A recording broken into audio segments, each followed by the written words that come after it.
মাননীয় আমি একটা জিনিস বলছি স্যার, আমাদের সাবেক প্রধানমন্ত্রী শেখ হাসিনা ওনাকে ফেরত পাঠানোর ব্যাপারে আপনাদের অবস্থানটা কি? ফেরত পাঠানোর ব্যাপারে তো আমরা তো পাঠিয়ে দিয়েছি পররাষ্ট্র মন্ত্রণালয়ে। আমাদের চিঠি অলরেডি চলে গেছে ওনার এক্সট্রাডিশন করার জন্য। না, আমাদের নীতিগত সিদ্ধান্তের কোনো পরিবর্তন নেই। আমরা রোহিঙ্গাদের কোনো অবস্থায় প্রবেশ করতে দিব না।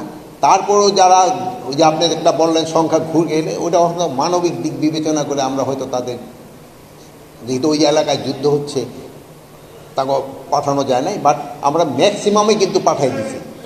মানে এই 60 জনের মতো যারা একটু অসুস্থ বয়স্ক তাদের আমরা শুধু এই 60,000-এর মতো বিগত এই অনেক বছরে যাবার, কিন্তু এই অ্যাকোমোডেশনটা হইল 60,000।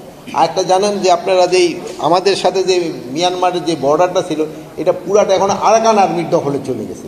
এই লাস্টের যে মংদু ইটা ছিল ওইটাও কিন্তু আরাকান আর্মির দখলে চলে গেছে। এখন যে আমাদের বিজিবির যে তাদের সাথে যে বর্ডারে যে একটা কথাবার্তা বলা, এটাও কিন্তু ওইরকম তাদের সাথে কোনো জায়গা নাই। এই জন্য আমাদের তাদের সাথে কথা বলতে হলে এখন কোনো শিপে গিয়া হয়তো কথা বলতে হয়তো আনঅফিসিয়ালি, তাও কিন্তু অফিসিয়ালি করা যাচ্ছে না, যেহেতু এই একটা সমস্যা তো আছে।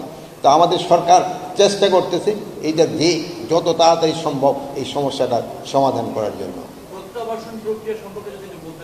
প্রত্যাবর্ষণ সম্বন্ধে আমি অত ডিটেল বলতে পারবো না, এটা আপনারা সে যদি জিজ্ঞেস করেন পররাষ্ট্র মন্ত্রণালয় এটা ভালো বলতে পারবেন। প্লাস আমাদের মাননীয় প্রধান উপদেষ্টা কিন্তু তার একজন স্পেশাল এনভয় নিয়োগ করে দিয়ে হয়েছে এটা করার জন্য, এবং আমরা সবাই একসাথে কাজ করছি। আমরা হয়তো ভবিষ্যতে খুব তাড়াতাড়ি একটা ভালো ফল পাবো। 2 মাসে না, এই এত বছরের অ্যাকোমোডেশন না হইলে হয়তো এটা স্লিপিং অফ টাং হইতে পারে। ওইটা আমি ওইটা পররাষ্ট্র উপদেষ্টার হয়তো কিন্তু আমি যেটা জানি ওইটা, যেহেতু আমরা তো বর্ডারে থাকি 2017 সালের পরে থেকে, মানে ওই গণনা তো ওই সঙ্গে হয়েছে, এরপরে থেকে যে এইটা হয়েছে, এটা অনুমান প্রায় 50,000 হতে পারে, 60,000 হতে পারে। এটা অনুমান, যেহেতু এটা প্রায় 1.5 থেকে 2 বছরের ভিতরে, গত 1.5-2 বছরের ভিতরে। এখানে দুর্নীতি, এখানে আপনারা তো বর্ডারে থাকেন, আপনারা ওখানে দেখতে পারবেন ওই জায়গার পরিস্থিতি দেখে।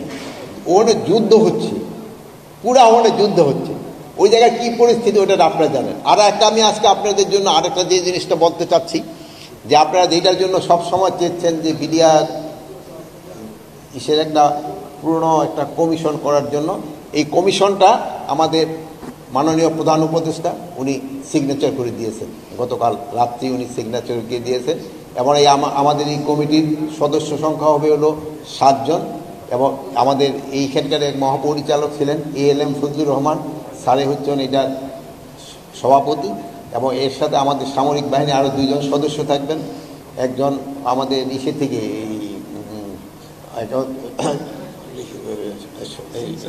সিভিল সার্ভিস থেকে একজন থাকবেন, এবং ঢাকা ইউনিভার্সিটি থেকে একজন শিক্ষক থাকবেন, জগন্নাথ ইউনিভার্সিটি থেকে একজন শিক্ষক থাকবেন, পুলিশের একজন উপরের লেভেলের একজন কর্মকর্তা থাকবেন।